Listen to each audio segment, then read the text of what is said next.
সালাতু ওয়াস সালাম আল্লাহর কাছে বলতে লাগলেন, আল্লাহ তাআলা 950 বছর দ্বীনের দাওয়াত দিলাম, কই মানুষ তো কালিমা পড়তে চায় না, মুসলমান হতে চায় না। এবার আমি কি করব? নির্যাতন সইতে আর পারি না। সকাল বেলা আঘাত করে রাত্র পর্যন্ত নির্যাতন করে আল্লাহ তাআলা আমার হাত পা বেঁধে মাটির মধ্যে টানা হেঁচড়া করে, আমার দুটো হাত গাছের চঙ্গে বেঁধে আমাকে নির্যাতন করে পিঠায়। আয় আল্লাহ তাআলা, আর সহ্য হয় না, এই নির্যাতন আর বরদাস্ত হয় না। আল্লাহ তাআলা, আমি এখন কি করব? আমি কি চলে যাব? দেশ ছাড়বো না কোথায় যাব? আল্লাহ বলেন, নূরে অবশ্যই অবশ্যই কি করতে হবে তুমি বলো।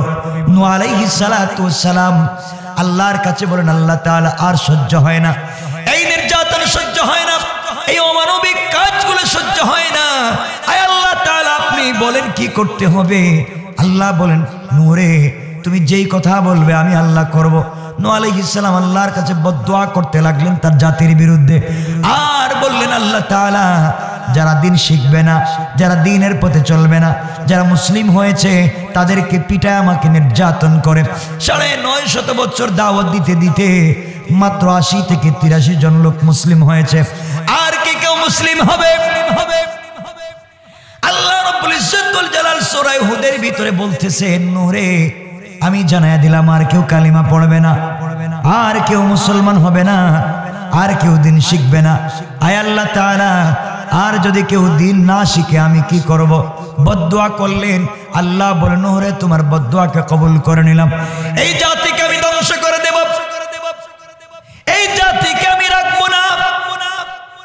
যারা আমার নবীর সঙ্গে বেয়াদবি করেছে, যারা আমার দ্বীনের সঙ্গে বেয়াদবি করেছে, যারা আমার কিতাবের সঙ্গে বেয়াদবি করেছে, তাদেরকে আমি দুনিয়ার জমিনে রাখবো না, তাদেরকে ধ্বংস করে দেব। আল্লাহ রাব্বুল ইজ্জত ওয়াল জালাল বুঝাতে চান, যুগে যুগে সকল সময়ে যারা আল্লাহর দ্বীনের বিরুদ্ধে আর বর্তমান কোরআনের বিরুদ্ধে, আল্লাহর রাসূলের বিরুদ্ধে যারা কথা বলে, আল্লাহ বুঝাতে চান তোমাদেরকেও শাস্তি আর আযাব দিতে আমি আল্লাহ 1 মিনিটও সময় লাগবে না। আমার বন্ধুগণ, এই জন্য কাফের বেঈমানেরা, ইসলামের বিরুদ্ধবাদীরা দ্বীনকে মুছে দেওয়ার কৌশল করে, দ্বীন মুছে দিতে চায়। আল্লাহ রাব্বুল ইজ্জত ওয়াল জালাল কোরআনে কারীমের ভিতরে ঘোষণা করেছেন, আমার আল্লাহ বললেন, ওয়া মাকারু ওয়া মাকারাল্লাহ ওয়াল্লাহু খায়রুল মাকিরিন।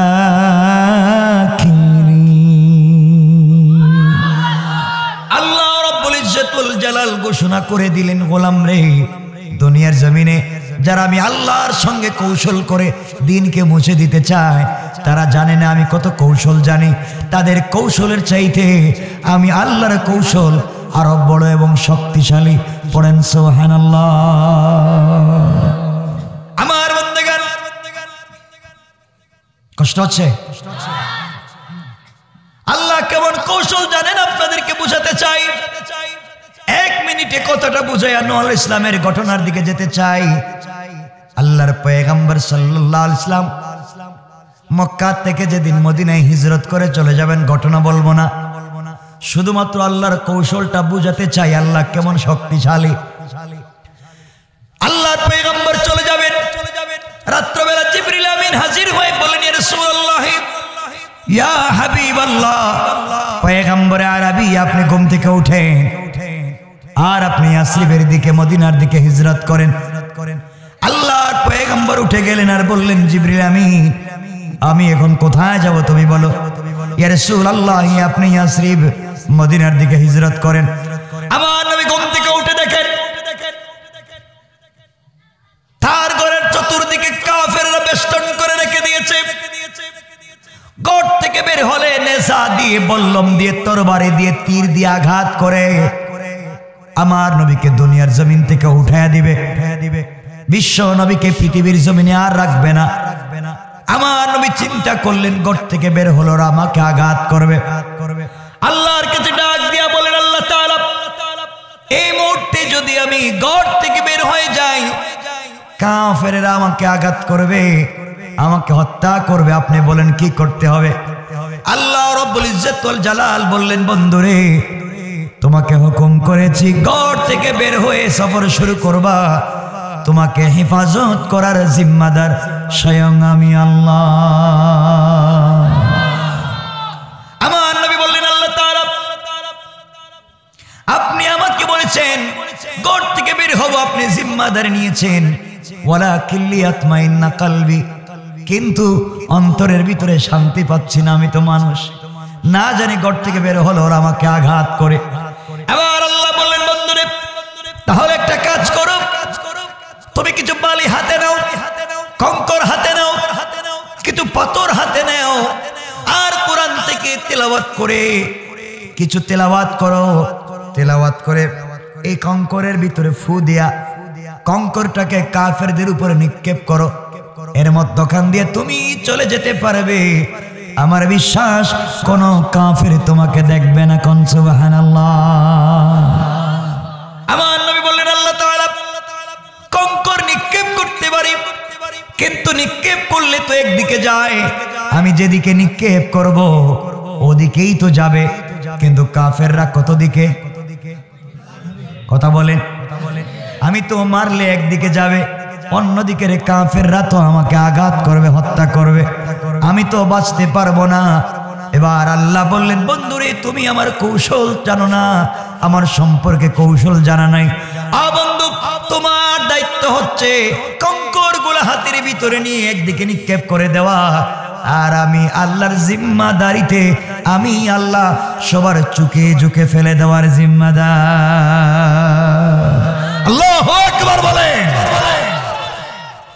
আমার বন্ধুগণ কথা সংক্ষেপ করে বলতে চাই, বিশ্ব নবী হাতের মধ্যে পাথর নিলেন, ঘর থেকে বের হলেন, কোরআন থেকে তোলা তেলাওয়াত করলেন, ফুঁক দিলেন, নিক্ষেপ করলেন একদিকে, সকল দিকের কাফেরদের চুকে চুকে পৌঁছে গেল। সবাই যখন চোখকে রগড়াতে লাগলো, চোখ পরিষ্কার করতে লাগলো, আল্লাহর পয়গম্বর তাদের সামনে দিয়ে ঘর থেকে বের হয়ে চলে গেলেন, কেউ খুঁজে পেল না। বিশ্বনবী মদিনায় চলে গেলেন, যাওয়ার পর একদিন আল্লাহ বলছেন, বন্ধুরে ওই দিন তুমি বলেছিলে কাফেররা যে কোনো দিক থেকে তোমাকে আঘাত করবে, নির্যাতন করবে, তুমি যে বের হয়ে গেলে কেউ দেখলো না, বলো তো কেমনে গেলে? আল্লাহর পয়গম্বর বলছেন, আল্লাহ তাআলা আমি তো একদিকে পাথর নিক্ষেপ করেছি, কিন্তু চতুর্দিকের কাফেরদের চোখে কেমনে পড়লো জানি না। আমার আল্লাহ জবাব দিলেন, বন্ধু জানো না, শোনো, ওয়ামা রামাইতা ইয রামাইতা ওয়ালাকিন্নাল্লাহা রামা। আল্লাহ রাব্বুল ইজ্জত ওয়াল জালাল বলেছেন, বন্ধুরে তুমি মনে করেছো তুমি নিক্ষেপ করেছো, না না, তুমি তোমার হাত দিয়ে নিক্ষেপ করেছো, মনে করেছো। নিক্ষেপ করার সাথে সাথে তোমার হাত ছিল না, ওটা আমি আল্লাহর কুদরতের হাত হয়ে গিয়েছে, আর আমি আমার হাত দিয়া সকল কাফেরদের চোখে পৌঁছে দিয়েছি। পড়েন সুবহানাল্লাহ। এই আল্লাহ আছেন, বলেন আছেন। আমার বন্ধুগণ হযরত নূহ আলাইহিস সালাম আল্লাহকে বলছেন, আল্লাহ তাআলা তাহলে আমি কি করতে পারি? আযাবের কথা তো আপনি বললেন আযাব দিবেন। আল্লাহ বললেন, নূহরে আমি আযাব দিব, এদেরকে পানির নিচে ডুবাইয়া মারবো, এদেরকে অস্তিত্ব নষ্ট করে জাতিকে ধ্বংস করে দেব। সুতরাং তুমি একটা নৌকা বানাও। কি বানাও? লম্বা ইতিহাস।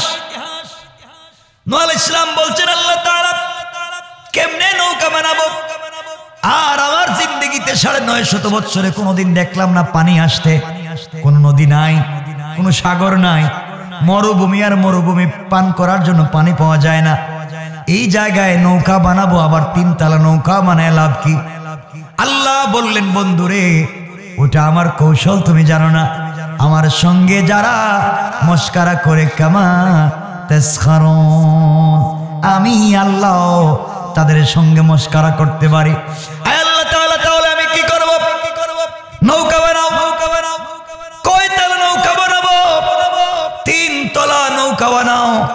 নূহ আলাইহিস সালাতু ওয়াস সালাম নৌকা বানাতে লাগলেন। কি বানাতে লাগলেন? অমুসলিমেরা কাফেরেরা আসে, আর নূহ আলাইহিস সালামকে জিজ্ঞাসা করে, নূহ রে, নৌকা বানাচ্ছ কি করবা? নৌকা বানাচ্ছি এই জন্যে কিছুদিনের ভিতরে তোমাদের উপরে আযাব আসবে, আল্লাহর গজব আসবে, আর পানি অনেক উপরে চলে যাবে, দীর্ঘদিন পর্যন্ত পানি থাকবে, তোমরা পানির নিচে ডুবে যাবে, এই জন্য নৌকা বানাই। কাফেররা বিদ্রুপ করে ঠাট্টা করে বলতে লাগলো, অনো, এই কোনোদিন জিন্দেগিতে চলার পথে পানিও দেখলাম না, মরুভূমির ভিতরে বৃষ্টি দেখি নাই, ওই জায়গায় তুমি তিনতলা নৌকা বানাচ্ছ, মনে হচ্ছে তুমিও পাগল, তোমার আল্লাহও পাগল। নাউজুবিল্লাহ বলেন। এভাবে নৌকা বানাতে লাগলেন। আমার বন্ধুগণ, আল্লাহ রাব্বুল ইজ্জত ওয়াল জালাল বলছেন, ইন্না কাইদাশ শাইতানি কানা দাঈফা। আল্লাহ রাব্বুল ইজ্জত ওয়াল জালাল বলেছেন, কাফেরদের কূট কৌশল আমি আল্লাহর কাছে বড়ই দুর্বল। হযরতে নূহ আলাইহিস সালাম নৌকা তৈরি করলেন। আমার বন্ধুগণ, নৌকা তৈরি শেষ হয়ে গেল। এমন সময় গোটা দুনিয়ার কাফেররা, মুসলমান কয়জন গোটা পৃথিবীতে? 80 থেকে 83, আর নাই। গোটা পৃথিবী কাফের, গোটা দুনিয়ার কাফেররা বসে পরামর্শ করলো, নূহ এবং তার আল্লাহ মিলে আমাদেরকে পানিতে ডুবাইয়া মারতে চায়, আর এই নৌকা তিনতলা করছে, নৌকায় নাকি তার উম্মতদেরকে 80 থেকে 83 জনকে উঠে নিয়ে যাবে। আমরা পরামর্শ উপনীত হলাম, ওর নৌকায় পানি আসার আগে আগে আমরা টয়লেট করে ভরায় দিব। নাউজুবিল্লাহ বললেন। আমার বন্ধুগণ, এক পর্যায়ে গোটা দুনিয়ার কাফেররা মিলে দলে দলে আসতে লাগলো, আর এই নৌকার ভিতরে কেউ 2 তলায়, কেউ 3 তলায়, কেউ নিচতলায়, তারা দলে দলে আসতে লাগলো আর টয়লেট করতে লাগলো। করতে করতে পয়গম্বর নূহ আলাইহিস সালামের 3 তলা নৌকাকে ভরায়া দিল।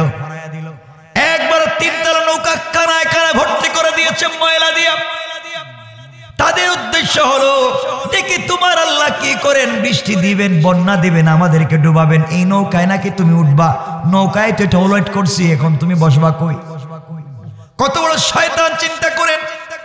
আমার বন্ধুগণ, এক পর্যায়ে 3 তলা কানায় কানায় ভর্তি করে দিয়েছে। নূহ আলাইহিস সালাম আল্লাহর কাছে বলছেন, আল্লাহ তাআলা এটা কি করলো?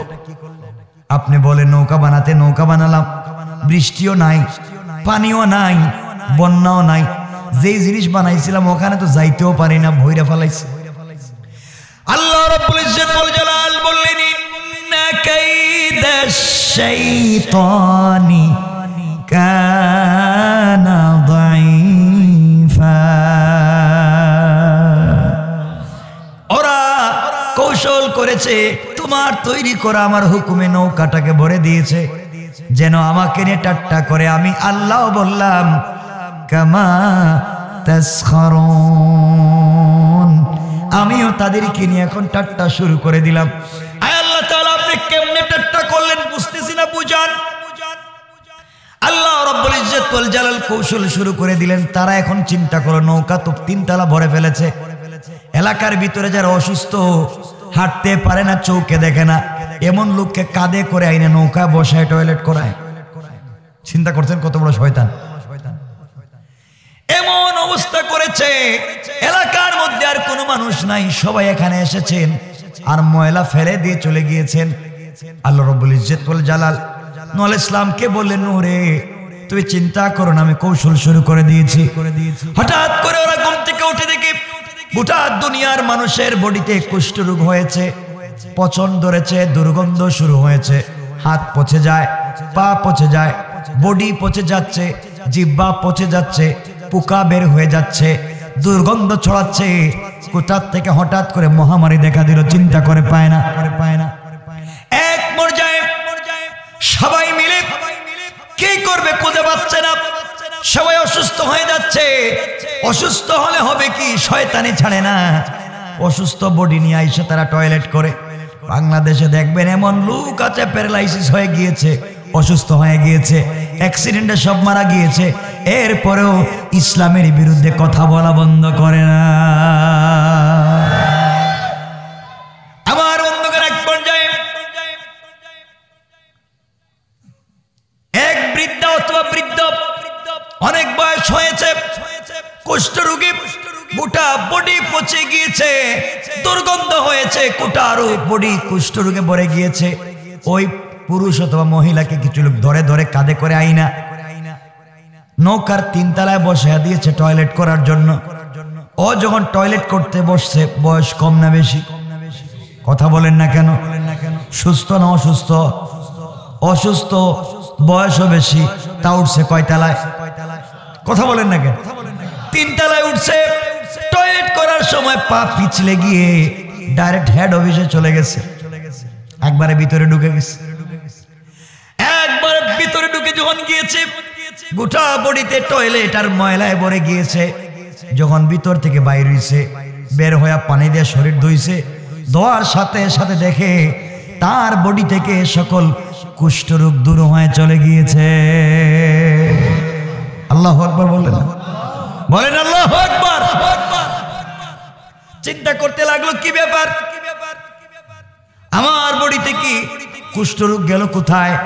আমি তো এই হেড অফিসে ঢুকলাম, ময়লা আবর্জনায় ঢুকলাম, আমার বডিতে ময়লা লাগলো, এখন সুস্থ হলাম কেমনে? আমার ভাইরা সবাই চিন্তা করতে লাগলো, সুস্থ হলো কেমনে?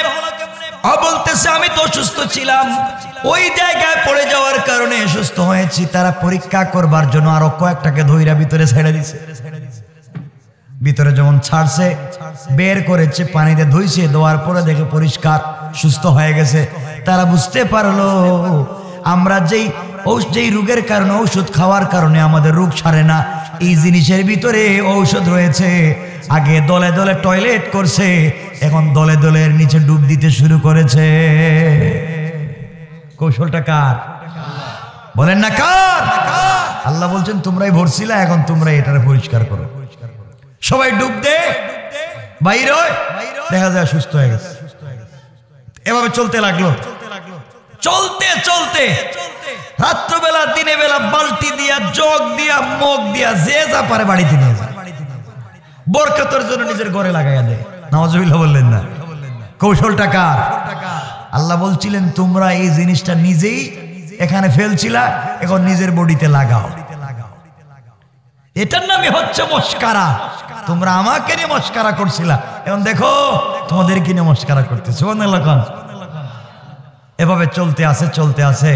আমার বন্ধুগণ, মানুষ যা আছে 3 তলা পরিষ্কার করে নিয়ে দিতেছে বডিতে, দিতে দিতে দিতে দিতে 3 তলার ময়লা শেষ, কিন্তু কুষ্ঠরোগ শেষ হয় না। রোগী এখনো বাকি আছে। হেরা কি করবো? হেরা চিন্তা করলো রোগ তো বাকি আছে, কিন্তু ময়লা তো আর নাই। সুবহানাল্লাহ বললেন না? ময়লা করছিল কারা? কথা বলে না কেন? এখন উঠাইতেছে কারা? নিজে কাজ করছো, নিজে উঠাও। এখন তো আর ময়লা নাই, রোগ বাকি আছে। তারা বালতি নিয়ে আইসা দূর থেকে 2, 4, 5 কিলোমিটার দূর থেকে পানি আইনা নৌকারে ভালো করে 5 বার 10 বার 15 বার করে ধুইয়া পরিষ্কার কইরা এই পানি খাইতেছে আর মাথায় দিতেছে। দেওয়ার সাথে সাথে ভালো হয়ে যায়। এইভাবে করতে করতে করতে করতে এক সময় পুরা নৌকা, আল্লাহ বলছেন নৌকা তো বানাইছো, ধোয়ার তো আর সময় পাও নাই, এখন তারা পরিষ্কারও করছে, ধুইয়াও দিছে। সুবহানাল্লাহ বললেন না? এই জন্য আমার আল্লাহ বললেন ওয়া মাকারু ওয়া মাকারাল্লাহ ওয়াল্লাহু খায়রুল মাকিরিন।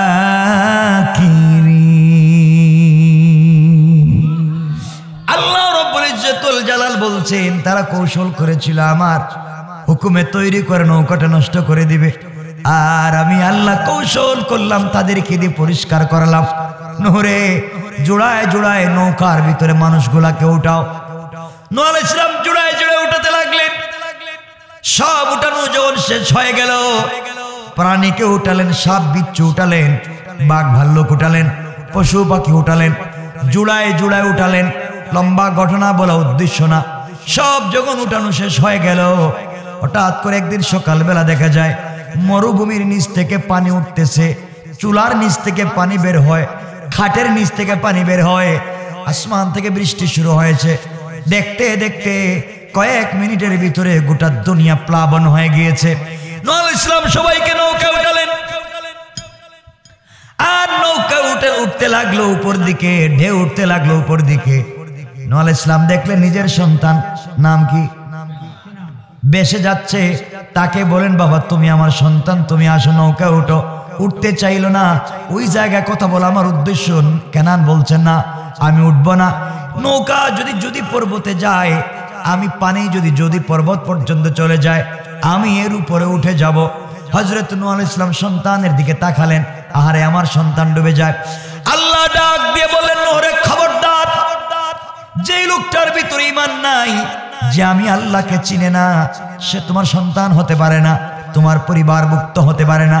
তোমার পরিবারের সদস্য তো সে যার ভিতরে আছে ঈমান।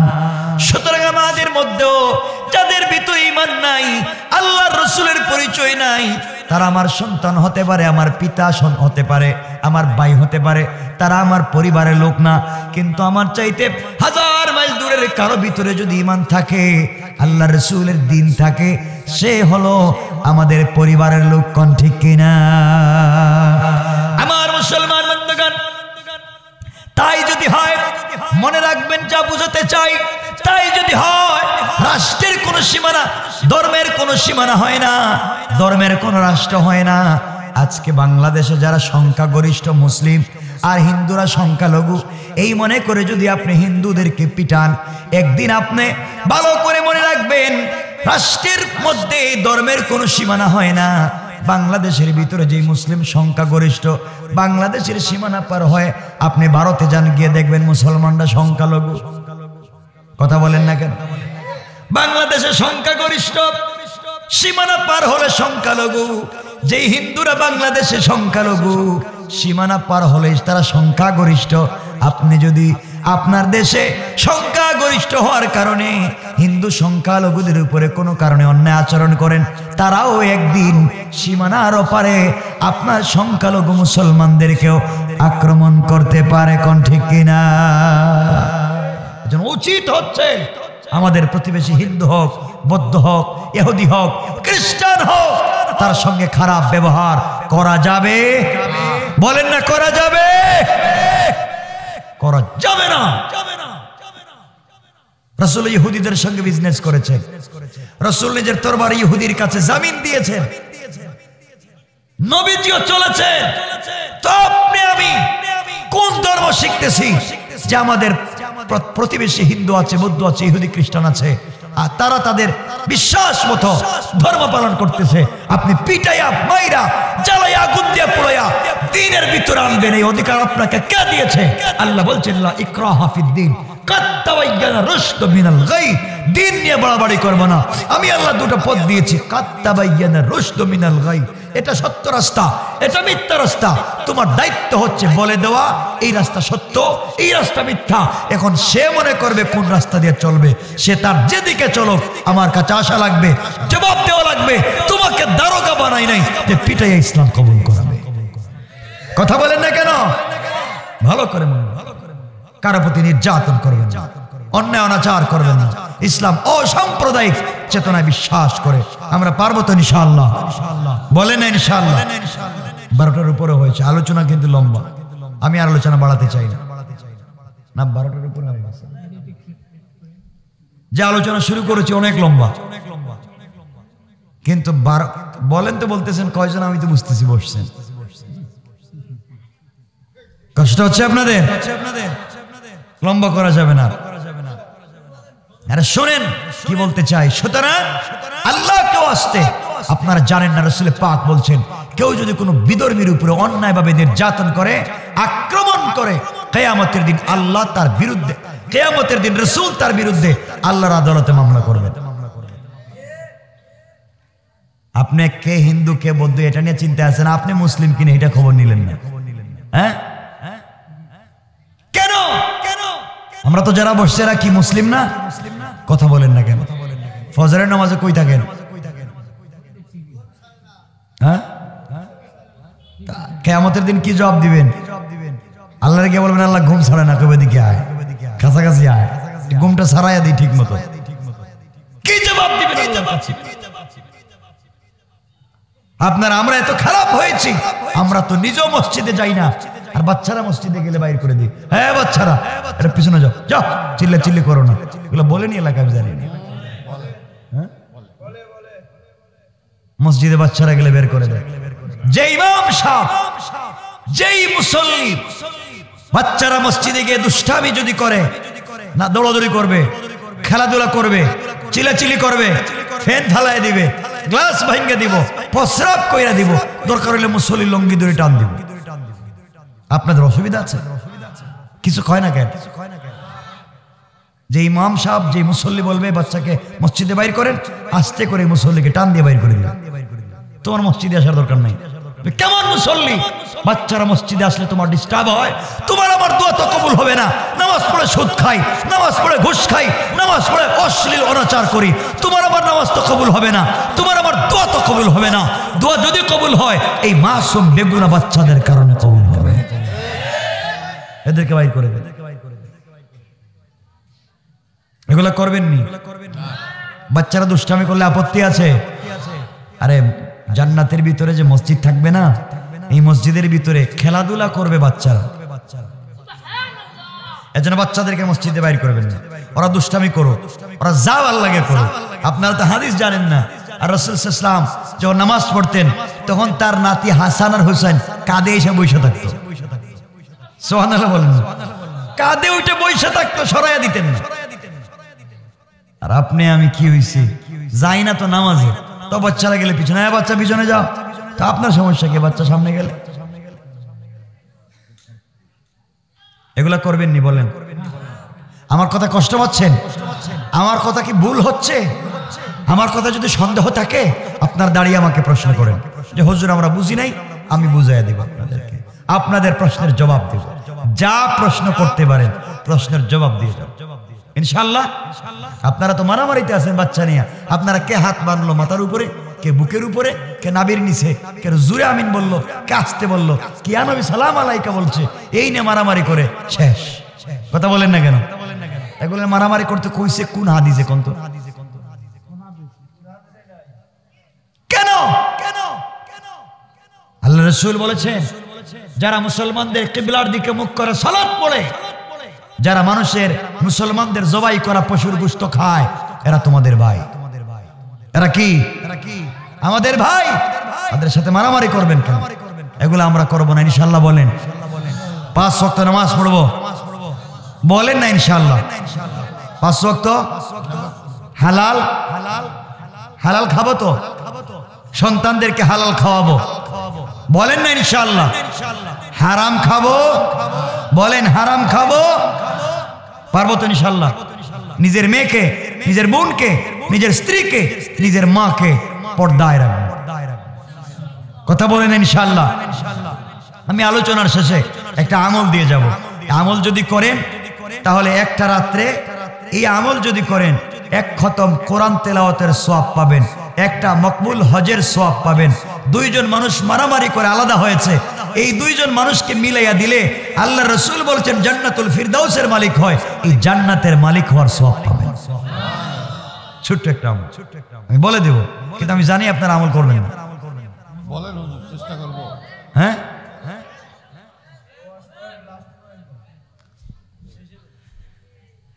যে হারে বসছেন, আপনাদের যে অবস্থা দেখতেছি, আমার বন্ধুগণ আসুন এই জন্য পরিবারকে আমরা সুন্দর বানাই ইনশাআল্লাহ। বলেন না কি বানাই? সুন্দর বানাই। পারবো তো ইনশাআল্লাহ। আল্লাহর উপরে ভরসা করেন, আল্লাহর কাছে চান। আল্লাহ তো এমন, যা চাইবেন তাই দিবে। না দেয় না? না দেয় না? আল্লাহর কাছে চাইলে দিবে না? জীবনটা খুব ছোট, পরিবারকে সুন্দর করেন, স্বামী স্ত্রীর সম্পর্ক ভালো বানান, বাবা ছেলের সম্পর্ক, মা মেয়ের সম্পর্ক, ভাই ভাইয়ের সম্পর্ককে সুন্দর বানান। এর মাধ্যমে পরিবার সুন্দর হবে। রাষ্ট্রকে পিটাইয়া ভালো বানানো লাগবে না, সমাজকে পিটানো লাগবে না। আপনি আমি ভালো হয়ে যাই, সমাজ এবং রাষ্ট্র এমনি এমনি ভালো হয়ে যাবে। কথা বলেন না কেন? আমরা তো খারাপ, আমরা তো খারাপ।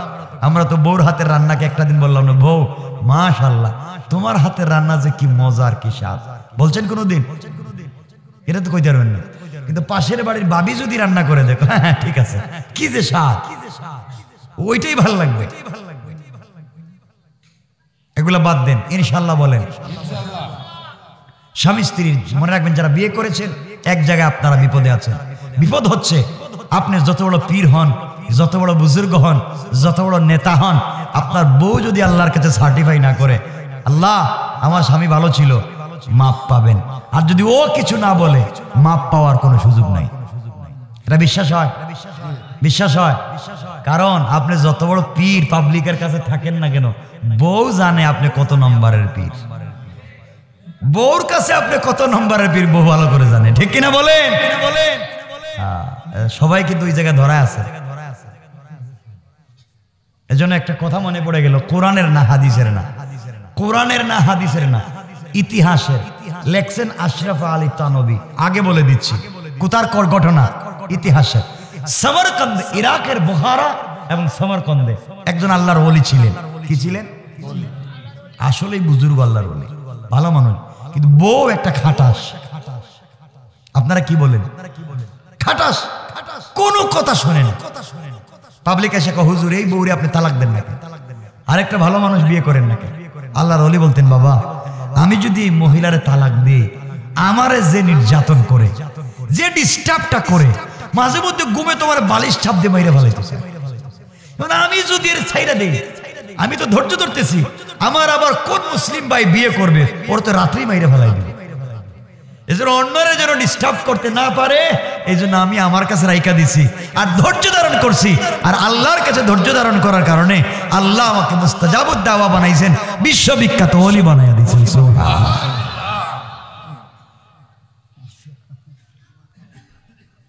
তো একদিন কষ্ট হচ্ছে না তো কথাটা? আল্লাহর ওলি বাসায় বসে আছেন, তো বউ মানে না, কয় মি আপনি কত নম্বরে পীর আমি জানি, মানতেই চায়। একদিন সমরকন্দে তিনি বসবাস করতেন, বুখারাত থেকে 3 জন লোক আসছে আল্লাহর ওলির কাছে বায়াত হবে। কি হবে? বায়াত হবে। বায়াত হওয়ার জন্য যখন আসতেছে, তিনি একটা জায়নামাজ নিয়ে জঙ্গলে চলে গেছেন ইবাদতের জন্য। এই 3 জন আসছে, আয়শা বাড়ির আঙ্গিনে আসছে। আয়শা দেখে এক মহিলা বাড়ির উঠান চিনেননি, উঠান ঝাড়ু দিতেছে। সালাম দিয়ে জিজ্ঞাসা করলেন মা এই বাড়ির পিসা হুজুর কই? পিসাব কেডা? কেন এই যে বড় হুজুর এলাকার? কারে ও তো আমার সামনে, ও তো বাটপার। এরা কয় আরে আল্লাহ কার কাছে মুড়ি দিতে আইছি, কার কাছে বায়াত হইতে আইছি? বউ বলতেছে বাটপার। তোমরা এত দূর থেকে আইছো, এরে চিনো না, আমার ঘরে থাকে, আমি জানি না কত নম্বর। এরা পড়ছে মহা বিপদে। আইলাম কই? দেখতেছে হাতে ঝাড়ু, বড় কত দোয়া পড়তেছে, লা ইলাহা ইল্লা আনতা সুবহানাকা ইন্নী কুনতু মিনাজ জালিমিন। আল্লাহ বাঁচাও যদি মায়ের শুরু করে আমাদের। তারা 3 জন ভাগছে। আল্লাহর ওলি অরিজিনালি আল্লাহর ওলি ছিল, কাশফ হয়ে গিয়েছে। তিনি বুঝতে পারলেন 3 জন মানুষ আসছিল বায়াত হওয়ার জন্য, কিন্তু স্ত্রীর জ্বালাতন পায়ে এরা চলে যাচ্ছে। তাহলে এর মাধ্যমে আলিমুল আমাদের প্রতি একটা বিরূপ ধারণা এই 3 জনের তৈরি হয়েছে। তিনি আল্লাহর কাছে বলেন আল্লাহ তুমি আমাকে একটা শক্তি দাও, আমাকে একটা কারামত দাও, যে কারামত দেখাইয়া এই 3টা মানুষকে দ্বীনের পথে আনতে পারি। আল্লাহ তাকে একটা শক্তি দিলেন। আশরাফ আলী তানভী লেখেন ওনার মালফুজাতে, তিনি বাঘের পিঠে সওয়ার হলেন।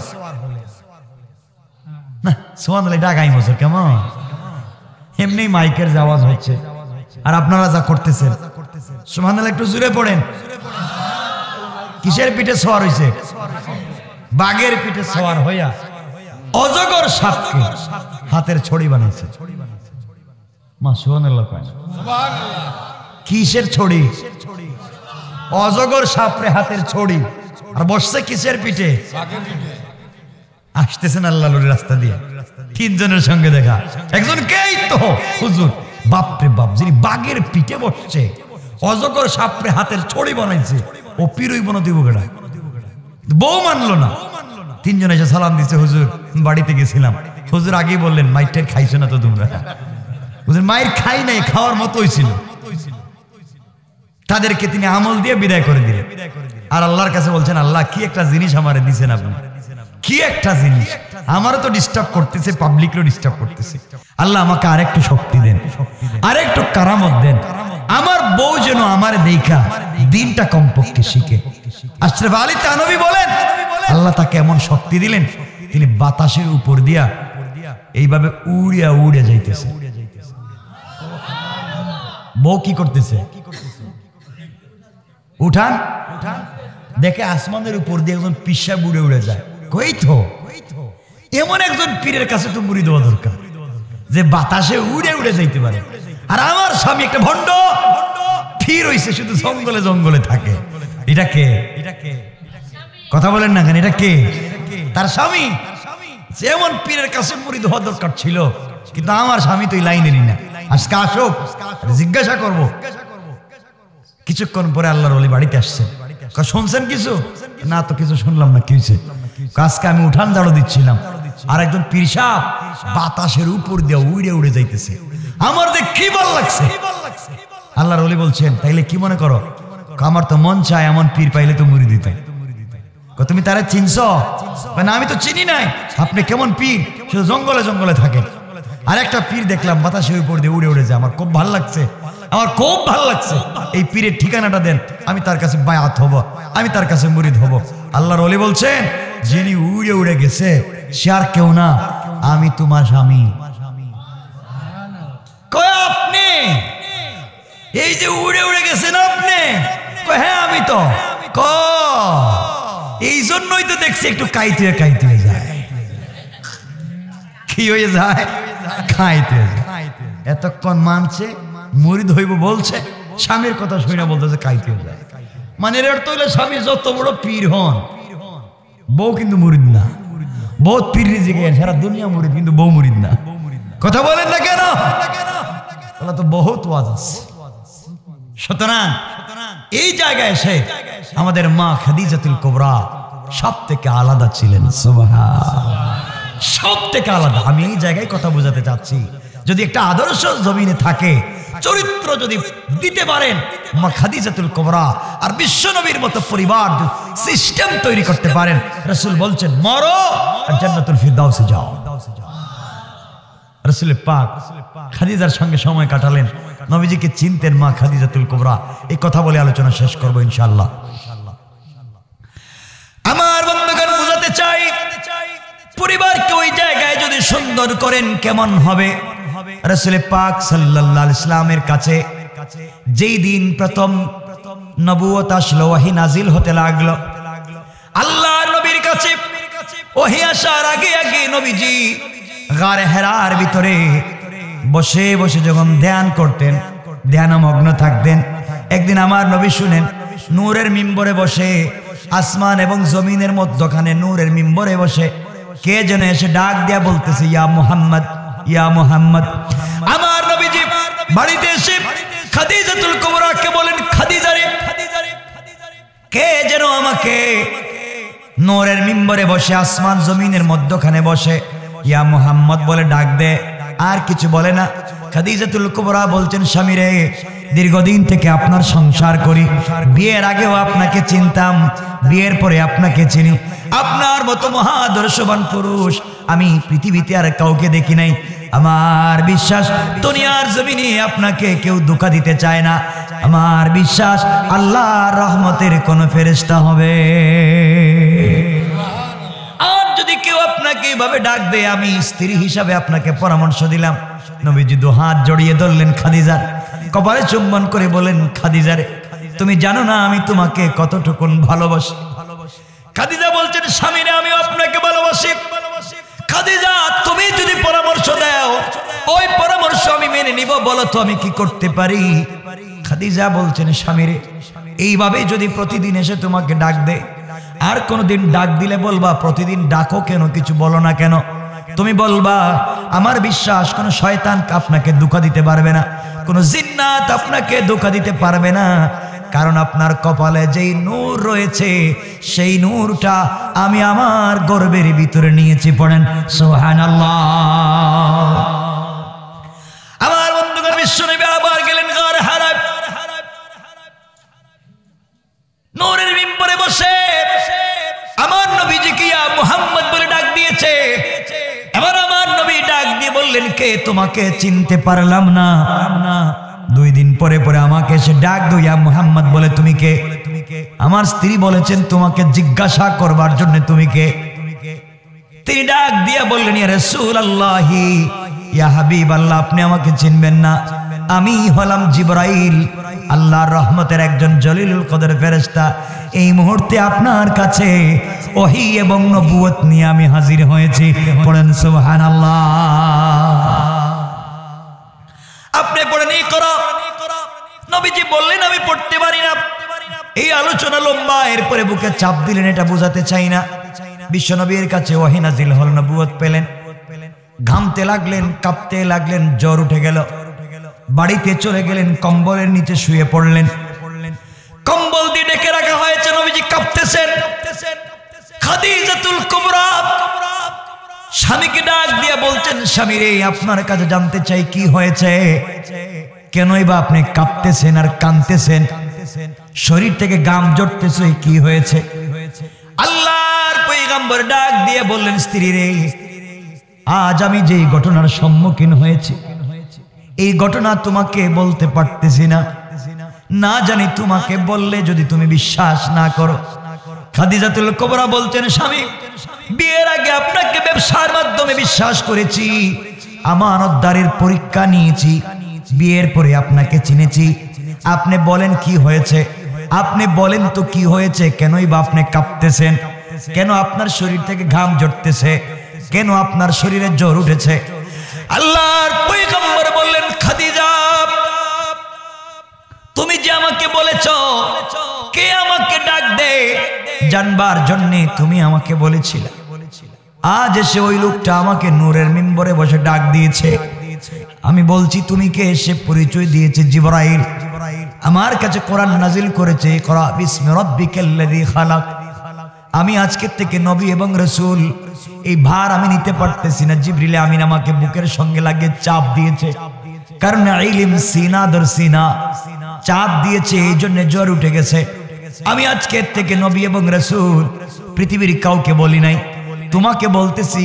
তুমি না জানি বিশ্বাস করতে নাও পারো, এই জন্য লজ্জায় তোমাকে বলতেছি না।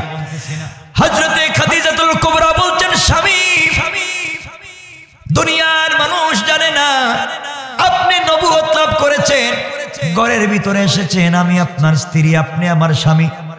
দুনিয়ার কেউ আপনাকে চিনে না, আমি যতটুকুন আপনাকে চিনি।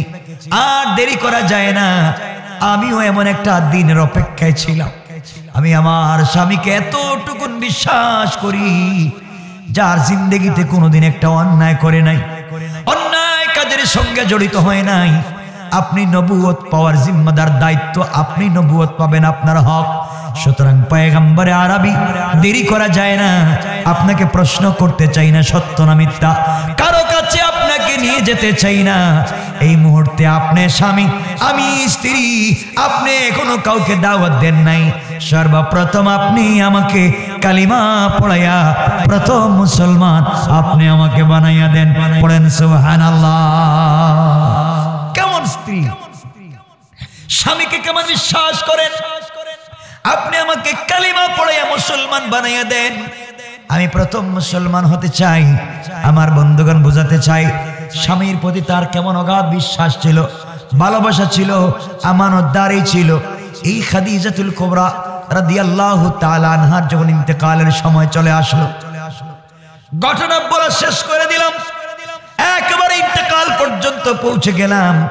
নবীজি দ্বীনের দাওয়াত নিয়ে বাহিরে বাহিরে থাকে। মানুষ আমার নবীকে কালিমার দাওয়াত দেওয়ার কারণে পিঠায়, আঘাত করে, পাথর দিয়ে নির্যাতন করে।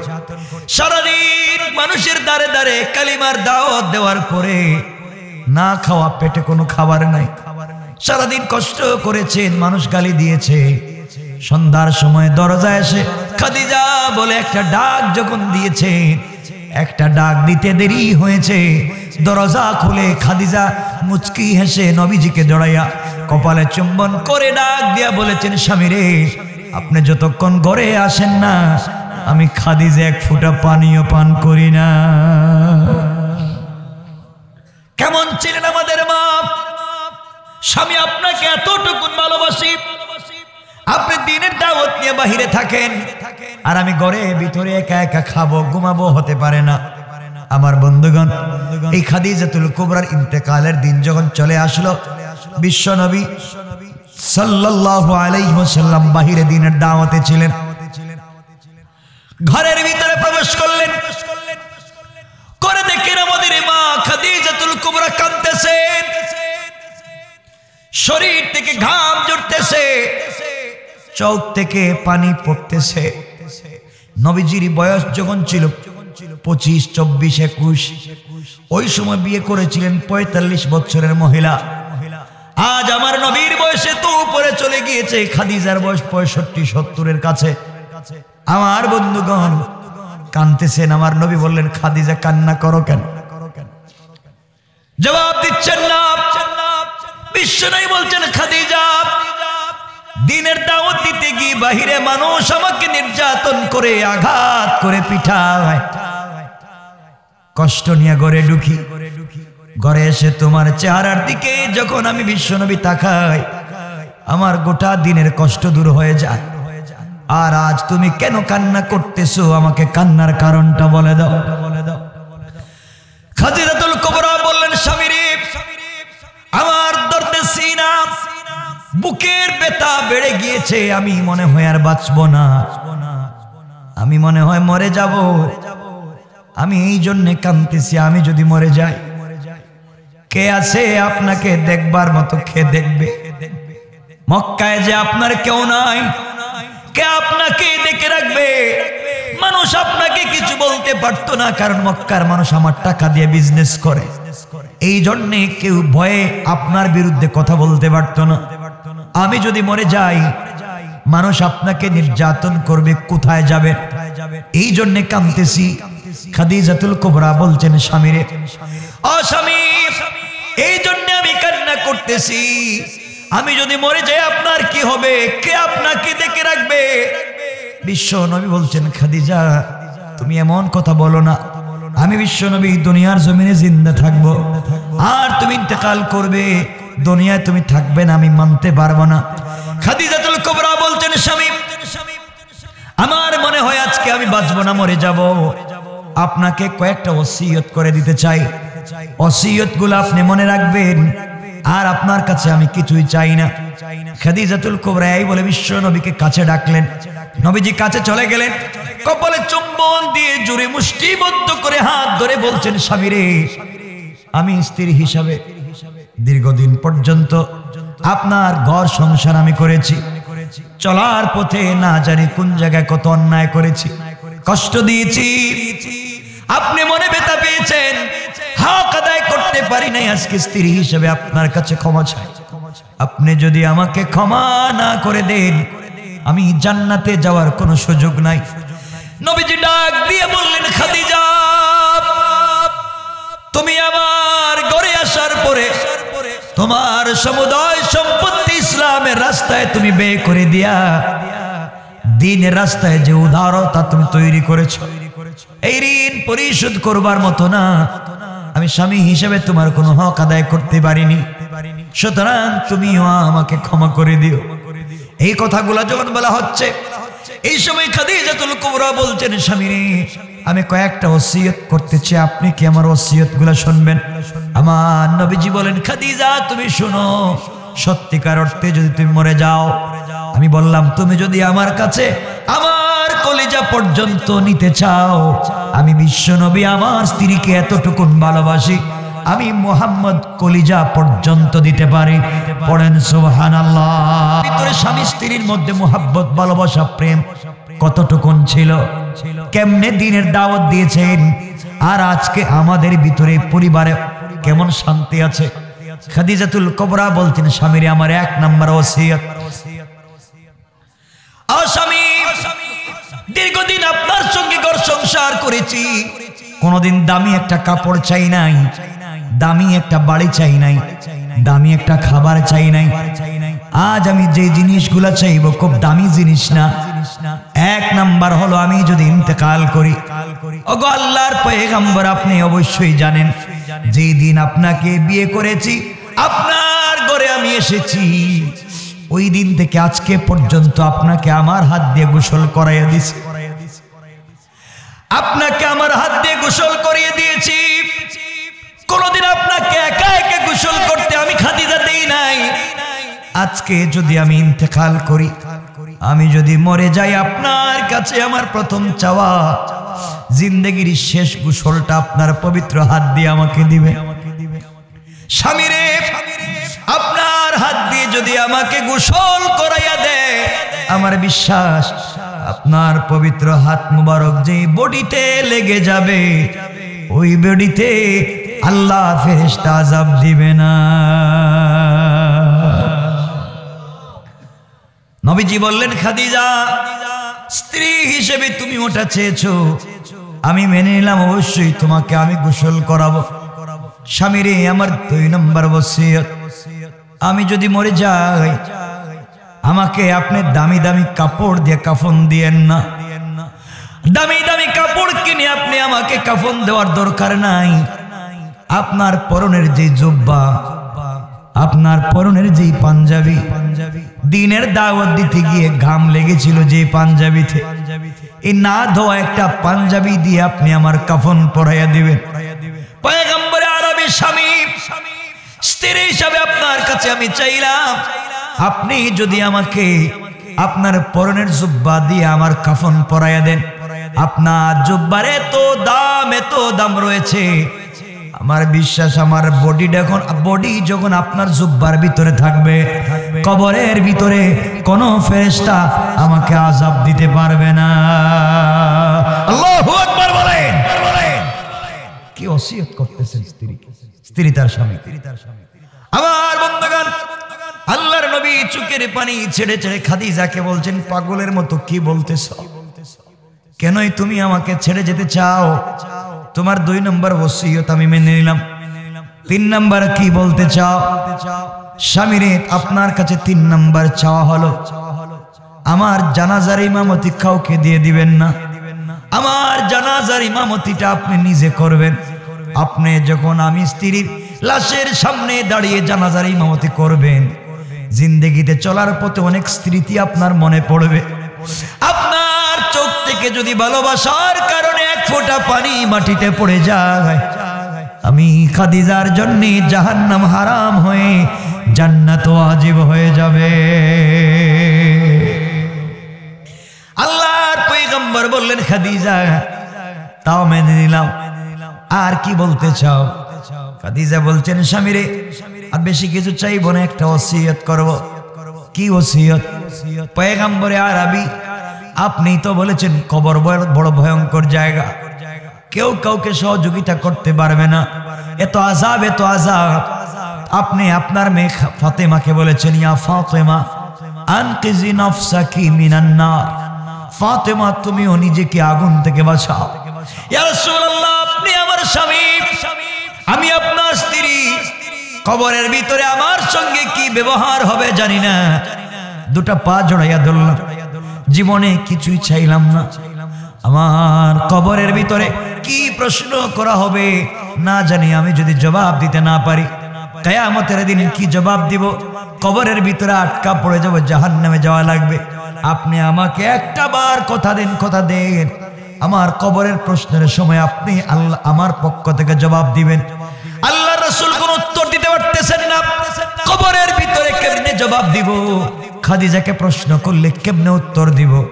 নবীজি তস্তবোধ করে বলেন, খাদিজারে কথা দিলাম, যতক্ষণ পর্যন্ত তোমার কবরের প্রশ্নের জবাব আমি না দিব, ততক্ষণ পর্যন্ত তোমার কবরের উপর থেকে আমি তোমার স্বামী উঠে ঘরে আসব না।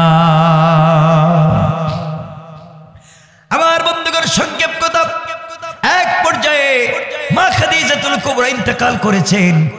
নবীজি গোসল করালেন, নিজের জুব্বা দিয়ে কাফন পরালেন, জানাজার ইমামতি করলেন, নিজের কাঁধ মোবারকে লাশ উঠালেন, কবরে নিয়ে গেলেন, নিজের হাতে কবরে রাখলেন, আল্লাহর কাছে দোয়া করলেন, আল্লাহ তাআলা আজ থেকে আমি একা হয়ে গেলাম, খাদিজাকে তোমার হাওয়ালা করে দিলাম। আল্লাহ তাআলা কিয়ামতের দিনে সবাই যখন সবাইকে ভুলে যাবে, সর্বপ্রথম তুমি আমাকে আমার খাদিজার সঙ্গে সাক্ষাৎ করাইয়া দিবা। কেমন ভালোবাসা! এই পরিবারের ভিতরে যে আদর্শ আর চরিত্র ছিল, আজ আমাদের পরিবারের ভিতরে সেই আদর্শ আর চরিত্র নিয়ে আসার কথা বলছি। আমার বন্ধুগণ, এক পর্যায়ে খাদিজাতুল কুবরার কবরটাকে লাশ কবরটাকে বেঁধে দেওয়া হলো, বন্ধ করে দেওয়া হলো। রাসূল পাক কবরের উপরে বসে আছেন, চোখের পানি ছেড়ে কাঁদতেছেন। হযরত ওমর বলছেন, ইয়া রাসূলুল্লাহ, চলে আসেন। আর কতক্ষণ কাঁদবেন? কবরের উপর থেকে চলে আসেন। নবীজি বলছেন, না রে ওমর, আমি আমার স্ত্রীর সঙ্গে কথা দিয়েছি বিপদের সময় তার প্রশ্নের জবাব দিব, কিন্তু না জানি আমি কি করব, আমি দিতে পারবো কিনা আমি জানি না। আমার বন্ধুগণ, বিশ্বনবী বসে আছেন, জিবরিল আমিন এসে হাজির হয়ে সালাম দিয়ে বলতেছেন, ইয়া রাসূলুল্লাহ, ইয়া হাবিবাল্লাহ, পয়গম্বরে আরবি, আপনি যদি এখানে বসে থাকেন, আল্লাহ বলছেন কোন ফেরেশতা এসে আপনি যেখানে বসেছেন এই কবরে কার সাহস প্রশ্ন করার, কার সাহস খাদিজাকে প্রশ্ন করার, কিন্তু নিয়ম তো মানা লাগবে, খাদিজাকে প্রশ্ন করতে হবে। আপনি কবরে থাকলে কেউ তো প্রশ্ন করবে না, আসবেও না। আপনি রাহমাতাল লিল আলামিন, আপনি ইমামুল আইম্মা, আপনি ইমামুল মুরসালিন, আপনি শফিউল মুজনিবিন, আপনি রবিউর রহমত, আপনার সামনে কেউ তো আসবে না। দয়া করে যদি আপনি যেতেন। আল্লাহ রাব্বুল ইজ্জত ওয়াল জালাল ডাক দিয়ে বলছেন, জিবরাইল, আমার বন্ধুকে জানাইয়া দে, আমার বন্ধু যেন কবরের উপরে বৈশা চোখের পানি না ফালায়। তার চোখের পানি আমি আল্লাহর বরদাস্ত হয় না। আমি কথা দিলাম যে খাদিজা দ্বীনের জন্য এত কষ্ট করেছে, এত মেহনত করেছে, আমার নবীজিকে সাপোর্ট দিয়েছে, সমুদয় সম্পদ দ্বীনের রাস্তায় ব্যয় করেছে, দুনিয়ার জমিনে স্ত্রী হিসাবে স্বামীর প্রতি উজ্জ্বল দৃষ্টান্ত স্থাপন করেছে।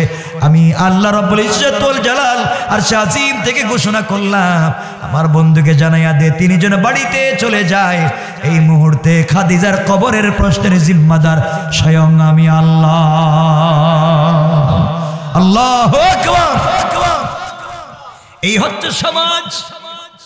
লম্বা ঘটনার সামনের দিকে যেতে চাই না। স্বামী স্ত্রীর মধ্যে যদি প্রেম, ভালোবাসা, নৈতিকতা, আদর্শ তৈরি হয়ে যায়, এই সমাজ এখনো প্রতিষ্ঠা সম্ভব। কথা বলেন না কেন? এই জন্য আল্লাহকে ওয়াস্তে আমরা পরিবারের ভিতরে দিন প্রতিষ্ঠার চেষ্টা করব। বলেন ইনশাআল্লাহ, আওয়াজ করে বলেন ইনশাআল্লাহ। স্বামী স্ত্রীতে মিল মহব্বত তৈরি করবেন তো ইনশাআল্লাহ? বাবা ছেলে মহব্বত তৈরি করবেন ইনশাআল্লাহ? মা মেয়ে ভালোবাসা তৈরি করবেন তো ইনশাআল্লাহ? ভাই ভাই মহব্বত তৈরি করবেন, 5 ওয়াক্ত নামাজ পড়বেন, ঘরে গেলে হাসি মুখে কথা বলবেন, সালাম দিয়ে কথা বলা শুরু করবেন, ঘর থেকে বের হয়ে আসার সময় ভালোবাসা যদি চান, একসাথে জান্নাতে থাকতে চান, স্ত্রীর কপালে চুম্বন দিয়ে বের হবেন। শামাইলে তিরমিজি খোলেন, নবীজি যখন নামাজ পড়াইতে যাইতেন তার হুজরা মুবারক থেকে বের হতেন, তখন ইকামত হচ্ছে, কাদ কামাতিস সালাহ, বেলাল বলতেছে, আর রাসূল আয়েশার কপালে চুম্বন দিয়ে ঘর থেকে বের হচ্ছেন। এটা নাম ইসলাম। আর আমরা ইসলামকে বানাইছি কি ফ্যাশন। আল্লাহ আমাদেরকে হেফাজত করুক। আর আজকে লম্বা করতে চাই না, দীর্ঘ সময় আমাকে ঢাকা এখনই ব্যাক করতে হবে।